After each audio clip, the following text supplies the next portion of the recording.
माय माऊली नमस्कार. विविध कथासार ग्रंथातून श्रीराम कथामृताचे अभिवाचन करत आहे. लाभ घ्या, लाभ द्या माऊलींना. बोला जय श्रीराम. श्रीराम जय राम, जय जय राम. श्रीराम जय राम, जय जय राम. श्री गणेशाय नमः. श्री सरस्वते नमः. कुलदेवताय नमः.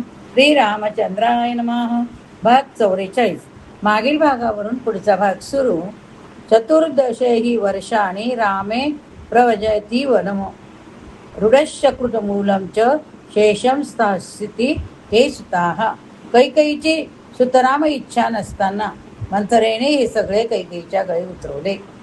कैकेयीने महाराजाकडून 2 वर मागून घ्यायचे ठरवले. त्यावर मंथरा म्हणते, वेडी ग बाई, महाराज तुला सगळे असे काही करू देणार आहेत काय? कैकेयी लक्षात ठेव, याकरिता तुला एक काम करावे लागेल. महाराजांकडे तुला हट्ट करावा लागेल. हट्ट पुरवण्याकरिता तुला आज कोप भवनामध्ये प्रवेश करावा लागेल. क्रोधागारं प्रविशास्य भूमौ मालिनवासिनी रुदन्ति पार्थिवं दृष्ट्वा जगत्याम शोकलालसा. मंत्रेने कैकेयीला सांगितले, कैकेयी तुला ठाऊक आहे की भगवान श्रीरामावर महाराज दशरथ किती प्रेम करतात. त्यामुळे ती ही गोष्ट अजिबात मान्य करणार नाहीत. म्हणून तू आधी त्यांच्याकडून वचन घेतले पाहिजे, त्यांना शपथ घ्यायला लावली पाहिजे. आणि त्याकरता तू आधी कोपभवनात जा. बघा कसं शिकवते ती. आता कोपभवन म्हणजे काय हो, हे जरा समजून घ्यायचे प्रकरण. प्राचीन काळी राजमहालामध्ये रडण्याकरिता, रागविण्याकरिता एक स्वतंत्र खोली असेल. नवीन आर्किटेक्ट लोकांनी याचा विचार करायला हरकत नाही. कारण घर आहे म्हटले की तेथे काहीतरी धुसफूस होणार, थोडं रडणं, ओरडणं, चिडणं होणार. मग असे जर व्हायचे असेल तर ते घरामध्ये वाटेल त्या ठिकाणी व्हावे, हे घराच्या मांगल्याला बाधक आहे. पण हे जर होणारच असेल तर त्याची व्यवस्था असावी. त्यामुळे मूड गेला की कोप भवनात जावे. ज्या ज्या प्रकारच्या क्रिया एखाद्या ठिकाणी होतात त्या क्रियांचा परिणाम त्या त्या वातावरणावर निश्चितपणे होत असतो. एखाद्या ठिकाणी रोज फक्त पूजाच होत असेल तर त्या ठिकाणच्या वातावरणातले परमाणू वेगळ्या भावनांनी भरलेले असतात. त्याची स्पंदने भिन्न असतात. हेलन केलरचे चरित्र आपण कधीतरी वाचा. ती आंधळी होती, बैरी होती, मुकी होती, पण दैवाने तिला ग्रहणशक्ती खूप चांगली दिली होती. कोणीही तिच्याजवळ आला की लगेच म्हणे, तुम्ही देवघरातून आलात का हो? तुम्ही शयनगृहातून आला का? तुम्ही स्नानगृहातून आला का? तिला हे न सांगता कळेल. कारण ज्या ठिकाणी व्यक्ती जाऊन येते त्या ठिकाणचे काही परमाणू तिला आपोआप चिकटतात. सगळ्या परमाणूंचा गंध भिन्न भिन्न असतो, तिला ते कळेल. आपल्या सर्वांचा गंध भिन्न भिन्न आहे हे आपल्याला न कळले, आपल्याला न जाणवले तरी गुन्हा अन्वेषण विभागातील कुत्र्यांना कळत असे. म्हणून ही कुत्री वास घेतात, धावत सुटतात. ती व्यक्ती जर 10,000 लोकांच्या मध्ये बसली असेल तर हे कुत्रे त्याला एखाद्याला बरोबर धरते. ज्याप्रमाणे माणसाच्या गंधाची भिन्नता आहे त्याचप्रमाणे त्याची स्पंदने सुद्धा भिन्न असतात. त्या त्या क्रियेनुसार तेथील वातावरण त्या त्या प्रकारची होती. म्हणून आपल्या शास्त्रकारांनी सांगितले, घरात वाटेल तेथे रडू नये. जर सातत्याने घरामध्ये रडारड चालू असेल तर तेथे अमंगल घडते.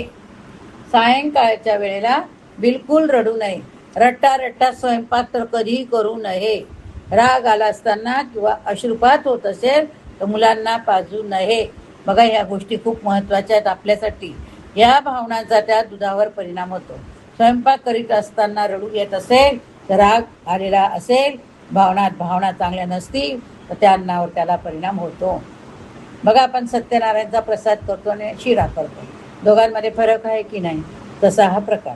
सकाळच्या वेळेला, सायंकाळच्या वेळेला काही शब्द आपल्या मुखातून निघूच नाही, त्या वेळेचे महत्त्व आहे बरं का. घरामध्ये आपण जर सतत मरणाबद्दल बोलत राहिलो तर घरात तशा प्रकारची घटना घडते. कारण घराचा वास्तुपुरुष आपल्याला एक आशीर्वाद देत असतो. आपण जे बोलू त्याबद्दल तो तथास्तु तथास्तु म्हणत असतो. म्हणून घरात कधी किती वाद झाला तरी म्हणू नये की मला लवकर मरण येऊ दे. आपण जर चांगले संकल्प सोडून गेलो तर मोठे काम करायचे ठरवले तर तोही तथास्तु म्हणतो. म्हणून घरामध्ये रोज उत्तम संकल्प बोलत चला, तुमचे संकल्प पूर्ण होतील. तुम्ही जर वाईट बोललात तर वाईट घडेल. म्हणून वेदांमध्ये एक मंत्र येतो, वाचम वदत भद्रया, नित्य मंगल बोलावे. जीवनामध्ये जेव्हा मंगल करता येईल तेव्हा करा, पण रोज मंगल बोलायला तर शिका. म्हणून त्या राजघराण्यात कधीच अमंगल होऊ नये या दृष्टीने रडू आले, राग आला ते करण्याकरिता स्वतंत्र कोपभवन आहे, म्हणजे त्याचा परिणाम अन्यत्र नाही. आपल्याही घरात जर समजा कधी आपण हॉलमध्ये बसून असल्या गप्पा मारत बसलो, आपल्या घरातली मोठी व्यक्ती म्हणते या ठिकाणी रडू नको, मागच्या घरी मागच्या दारात जाऊन रड. आश्चर्याची गोष्ट ही की अयोध्येच्या राजघराण्यामध्ये कोप भवन होते, पण या कोप भवनाचा उपयोग पिढ्यानपिढ्या करावाच लागला नव्हता, कारण कधी अशा प्रकारचा बेवनाव निर्माण झालाच नाही. कधी कुठल्याही राणीला चिडावेसे वाटतलेच नाही. आपल्या परंपरेने घरातील महिलांना संतुष्ट ठेवणे फार आवश्यक मानलेले आहे. ज्या मनूबद्दल तुम्ही रोज गळा काढून ओरडत असता त्या भगवान म्हणून स्वतः म्हटले आहे, यत्र नार्यस्तु पूज्यन्ते रमन्ते तत्र देवता. ज्या ठिकाणी नारीचा सन्मान होतो त्याच ठिकाणी देवतांचा अनुग्रह होतो. म्हणून आपल्या घरातल्या लक्ष्मीला प्रसन्न ठेवावे, कधी अध्वा बोलू नये. जर चुकत असेल तर ज्यावेळेस आपण गप्पा मारत असतो त्यावेळेस तिला प्रेमाने सांगावे. तिला योग्य वस्त्र अलंकाराचाही काळजी पतीने घ्यावी. एवढे नव्हे तर घरातील महिला कृत कधीच नसावी. एखादा दुसरा दागिना तिच्या अंगावर बसलाच पाहिजे. अगदी अलंकृत राहण्याची पद्धत सौभाग्यवती महिलांना चांगली नाही. त्यांनी जरा व्यवस्थित असावे. पुरुषांनी देखील काही अलंकार धारण करावे. आपल्याकडे यजमान आणि यजमान पत्नी अलंकृत असावे. वानप्रस्थाश्रम घेतल्यानंतर किंवा सैन्यासाश्रम घेतल्यानंतर तितक्याच आनंदाने सगळे दागिने काढून ठेवावे, पण तोपर्यंत अंगात थोडे सोने असलेच पाहिजे. किती गरिबी असली तरी थोडं तरी सोनं आपल्या अंगावर पाहिजे. पण गरिबीला चांगलं म्हणू नका. घर संपन्न हवे, राष्ट्र संपन्न हवे. अयोध्येच्या नागरिकांचे वर्णन करताना ना कुंडली ना मुकुंडी असे वाल्मिकी म्हणतात. अयोध्येमध्ये ज्याच्या मस्तकावर सुवर्णाचा मुकुट नाही, ज्याच्या कानात कुंडल नाही, असा एकही नागरिक नाही. प्रत्येकाच्या हातामध्ये सुवर्णाचे कडे आहे. पटलाचे किंवा पोलादी नव्हे. समृद्धीची आराधना ही राष्ट्रात असलीच पाहिजे. दारिद्र्य आले तर त्यांच्यावर मात करू, पण स्वप्न समृद्धीचे बघू. असाच समाज जिंकतो. व्यक्तिगत जीवनात मला काहीच नको, परंतु माझे घर, माझे राष्ट्र, माझा समाज संपन्न असला पाहिजे.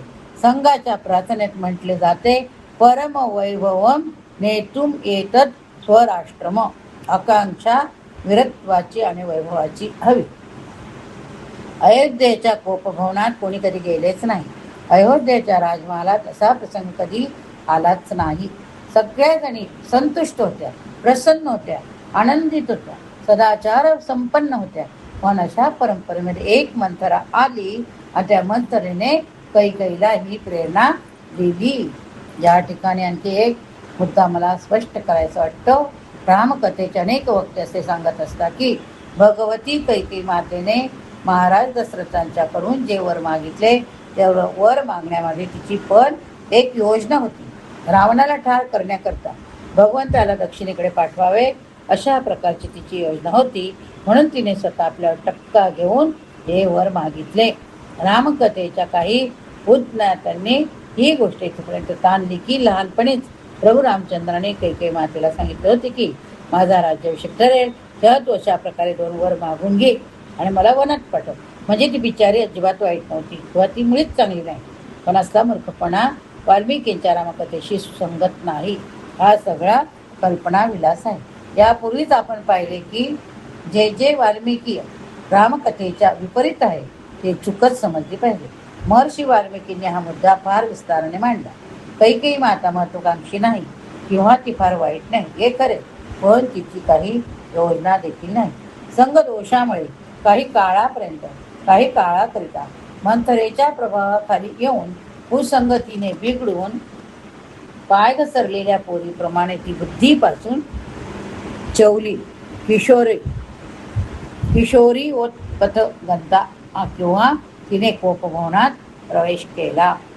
आता आपण बघूया कैकेयी दशरथाजवळ 2 वर मागते. मंथरेने कैकेयीला सांगितले, कैकेयी कोपभवनात जाऊन कपडे फाडून घे, कुंकू पुसून टाक, मंगळसूत्र तोडून टाक, जोरजोरात ओरडत राहा. महाराज जेव्हा तुला रामाची शपथ घेऊन दोन्ही गोष्टी मान्य करतील तेव्हा तू हे वर माग. सायंकाळची वेळ होती. महाराज दशरथ दिवसभराच्या परिश्रमाने शांत होऊन आता कैकेयी राणीच्या महालाकडे निघाले होते. महाराजांच्या अंतःकरणामध्ये एक विचार पुन्हा येतो आहे. आता मी जाणार, कैकेयीला ही बातमी स्वतः माझ्या तोंडून सांगणार. अन्य कोणाकरवी तिने कैकेयी मातेला कळवले नाही. ही गोष्ट तिला सांगण्याकरिता त्यांनी स्वतःकडे ठेवली. हे विचार करता की गोष्ट मी जेव्हा कैकेयीला सांगेल तेव्हा सरळ नाही सांगणार. मी कैकेयीला सांगेल, आज मी तुला फार आनंदाची बातमी सांगणार. तेव्हा तुम्हाला काय बक्षीस देणार? अरे रसिक राजाला कैकेयी सारख्या पत्नीशी अशा प्रेमाचा खेळ खेळ असं वाटण्यात गैर काही नव्हते हो. मी तिची उत्सुकता वाढवेल. जेव्हा तिला रामाच्या राज्याभिषेकाची बातमी सांगेन तेव्हा तिला जो आनंद होईल तो मला माझ्या डोळ्यांनी टिपायचा आहे. महाराज दशरथाच्या अंतःकरणात अभाव आहे. नंतरने जेव्हा बातमी सांगितली तेव्हा कैकेयीला पहिल्यांदा आनंद झालेला होता. म्हणून दशरथाच्या मनात या आनंद वार्तेच्या मोबदल्यात आपल्या प्राणवल्लभेकडून काहीतरी भेट घ्यावी असे होय. माणूस विचार काय करतो आणि काय नीती पुढे आणून ठेवते हे सांगता येत नाही बरं का. आनंदाने विचार करीत महाराज दशरथ राजमहालाच्या दारावर पोचता रोज कैकेयी तेथे महाराजांना औक्षण करून त्यांचे स्वागत करीत. बघा, राम राज्यापासून औक्षण करायची पद्धत आहे. आणि आता सुद्धा आपण काही चांगले प्रसंग असले, आनंदाचे असले, शुभ काही कार्य असले की त्यावेळी आपण औक्षण करत असतो. आज दारावर कैकेयी नाही, पण त्यांच्या मनात विचार आला, स्वारीला बातमी आधीच कळलेली दिसते, म्हणून ती सुद्धा राज्याभिषेकाच्या तयारीला कुठेतरी गेलेली दिसते. असा स्वाभाविकपणे विचार करून महाराज महालात येऊन मंचावर बसले. वातावरण स्तब्ध. महाराज कोणीच नाही, फक्त ती मंत्रा एकटा इकडून तिकडे जाते. महाराज दशरथाने तिला विचारले, राणी कुठे? आणि मंत्रीने गंभीर स्वरात उत्तर दिले, कोपमौनात आहे महाराज. कोपमौन शब्द ऐकला मात्र हजार चक्र महाराज दशरथांच्या डोक्यातून फिरून गेली. आजपर्यंत अयोध्येच्या या परंपरेत कोणत्याही राणीने कोपमौनात प्रवेश केला नव्हता. त्यांच्या अंतःकरणात संशयाची केवळ पालक चुकली नाही, तर संशयाच्या नागाने आपला फणा काढला. ते विचार करू लागले, उद्या राज्याभिषेक, आजीला काय झाले? महाराज तसे रुद्ध होते, उठून उभे राहिले. त्याला कठीण एका क्षणात कपाळावर घामाचे बिंदू दिसू लागले. नौकरांच्या पुढे ते सगळे दाखवता येत नाही. चिंतेचे जे गाठोडे दुपारपासून त्याला थोडे दूर सरकल्यासारखे वाटत होते, त्यापेक्षा 100 पटीने डोक्यावर पुन्हा आल्यासारखे भासले. महाराज दशरथ उठले, कोपभवनाच्या दारापर्यंत गेले. दार किलकिले करून पाहिले तेव्हा कैकेयीने जोरात ओरडायला सुरुवात केली. तिला खोटंच रडायचं होतं. ज्याला खोटं रडायचं असतं ना, तो जरा जास्त रडतं बरं का, हे लक्षात ठेवा. महाराज 2 पावले आत जाता त्याने ते दृश्य पाहिलं. ते विचित्र होतं. कित्येक दिवस न झाडलेल्या त्या कोपभवनात कैकेयी धरणीवर पडली होती. तिने कोणी जातच नसल्यामुळे झाडण्याचा प्रश्नच नव्हता. तिचे फाटलेले कपडे धुळीने माखलेले, कुंकू आधीच पुसून टाकलेले, मंगळसूत्र तोडलेले, केस विस्कटलेले, ती गडगडा लोळते. अशी स्थिती महाराज दशरथाने कधीच कुणाची पाहिली नव्हती. त्यांच्या तोंडाला आधीच कोरडं पडले. कैकेयी असे म्हणत महाराज तिच्याजवळ जातात, तिला समजावं पाहतात. पण कैकेयीने महाराजांचा हात जोरात दूर केला. मला स्पर्श करू नका महाराज, असे ती म्हणाली. तिला अजिजीने समजावून सांगू लागले, कैकेयी तुला कोणी काही बोलले का गो? तुला काय झाले सांग, निदान माझ्याकडे पाहा तरी. मी तुला किती आनंदाची बातमी सांगण्याकरता आलो. हाच तुला मीच सांगणार. मनात काय काय विचार करत होलो? तुझा कोणी अपमान केला का? तुला काही हवं का? तू माझ्याकडे बघ, खरं बोल. तुझा अपमान करणारा तू सांगशील ती शिक्षा मी करतो. तुला हवी असलेली वस्तू जगातून कुठूनही आणून देतो, पण तू मला आज असा त्रास देऊ नको. बोल ना कैकेयी. गयावयात महाराज बोलतायत. पुष्कळ वेळची मनधरणी करता. थोड्या वेळाने कैकेयी म्हणते, देतो देतो देतो. काय देणार आहात तुम्ही मला? आधी ज्या गोष्टीबद्दल कबुली दिली त्या गोष्टी तरी तुम्ही मला आणून दिल्यात का? महाराज दशरथ म्हणतात, म्हणजे काय मला कळले नाही गं. कैकेयी म्हणते, तुमच्या लक्षात कसे राहील? इतक्या जुन्या देवासुर संग्रामामध्ये तुम्ही मला 2 वर दिलेले होते. आतापर्यंत कधीतरी तुम्हाला त्याची आठवण झाली का? महाराज दशरथ अशा स्थितीमध्ये म्हणतात, अगं विसरलो, पण त्यात काय झालं? 2 वर तुझे माझ्याकडे इतके दिवस राहिले, त्याचे व्याज पुष्कळ झाले असेल. त्या 2च्या ऐवजी 4 मागं बाई तू आता. दशरथाच्या बोलण्यात अशा अगळपगळपणा आहे, ते अत्यंत भाबडे आहेत. मागितल्यावर प्रत्यक्षात एक वर देण्यास सुद्धा कठीण. काही म्हणते, चार वीर काही नको, मला आपले 2च वर पुरे. महाराज म्हणतात, ठीक आहे, तुला काय होते मा, म्हणून उठ. जमिनीवर कुठे पडतात काय, कपडे कसे फाटलेले, तुला त्या 2 वराद्वारे काय हवे असेल ते मी देईन. आता काही लढवात म्हणते, मला तुमचा विश्वास नाही हो, तुम्ही नुसतं बोलत राहता, परत काही नाही. महाराज दशरथने विचारलं, मी काय केलं नाही तुला विश्वास वाढेल. काही म्हणते, शपथ या शपथ. महाराज विचारतात, कुणाची. काही म्हणते, तुमच्या सर्वात प्रिय व्यक्तीची. महाराज म्हणतात, मग मला तुझीच शपथ घ्यावी लागेल, कारण मला सर्वात प्रिय तूच आहे.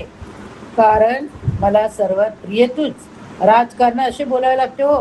पण काही मोठी चलाक ती म्हणते, नाही महाराज, मी तुमची प्रिय आहे खरं आहे, पण माझ्यापेक्षाही राम तुम्हाला जास्त प्रिय आहे. तेव्हा तुम्ही रामाची शपथ घ्या. महाराज दशरथ रामचंद्राची शपथ घेतात. ते कैकेयीला म्हणतात, तुझे 2 वर मी तुला देईन, पण तू आता महालात चल, चांगली वस्त्रे परिधान कर आणि काय तुला हवे ते सांग. आता बघूया आपल्याला उद्या काय सांगते ते. या ठिकाणी भाग संपवूया. बोला जय श्रीराम. श्रीराम जय राम, जय जय राम. श्रीराम जय राम, जय जय राम. श्रवण केले असेल तर लिहायला विसरू नका. जय श्रीराम.